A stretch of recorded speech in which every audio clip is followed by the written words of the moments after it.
എല്ലാവർക്കും വിഷുവിൻ്റെയും ഈസ്റ്ററിൻ്റെയും ഹൃദയം നിറഞ്ഞ ആശംസകൾ.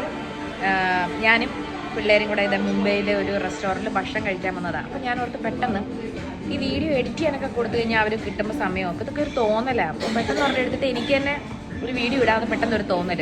ഞാൻ മാത്രമല്ല, കുഞ്ഞുമോളുണ്ട്, പിള്ളേരും ഉണ്ട്. ഒരു റെസ്റ്റോറൻറ്റിൽ വന്നിട്ട് അവർ വെറുതെ ഓർഡർ ചെയ്തിട്ട് മിനിമം 20-30 മിനിറ്റ് നേരം എടുക്കും.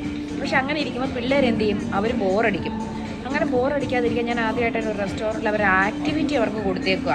അത് കാണിക്കുന്ന ഒരു 1 മിനിറ്റ് വീഡിയോ എടുത്താലോ എന്ന് ഒരാഗ്രഹം. അപ്പോൾ എല്ലാവർക്കും വിഷുവൊക്കെ അടിച്ചു പൊളിച്ചു. ഇപ്പോൾ ഈസ്റ്റർ വരുന്നു. ഹൃദയം നിറഞ്ഞ ആശംസകൾ.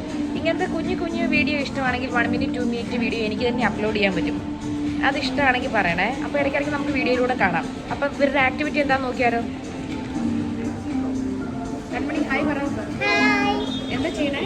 ഞാനിവിടെ കളർ ചെയ്ത് കഴിഞ്ഞു. തലയിലൊക്കെ വെച്ചേക്കണേ? Chef, junior chef. Hi Kuttappi. Hello. Hi. ഇരിക്കുന്നത് ക്യൂനോ? അടിപൊളിയായിട്ടുണ്ടല്ലോ. ഷെഫാണല്ലേ? എല്ലാവർക്കും ഒരു ഹാപ്പി ഈസ്റ്ററും ഹാപ്പി വിഷുവും പറഞ്ഞേരെ. ബിസി അല്ലേ? പറ ഹാപ്പി വിഷു പറ. Happy Vishu, happy new year. എല്ലാം തലയിൽ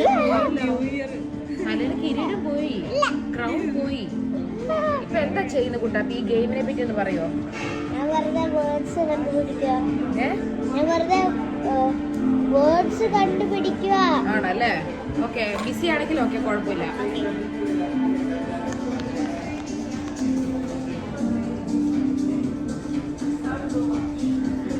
അപ്പോൾ ഓക്കെ, വേറെ വിശേഷമൊന്നുമില്ല. എല്ലാവരും സുഖമായിട്ടിരിക്കുന്നു എന്ന് വിചാരിക്കുന്നു.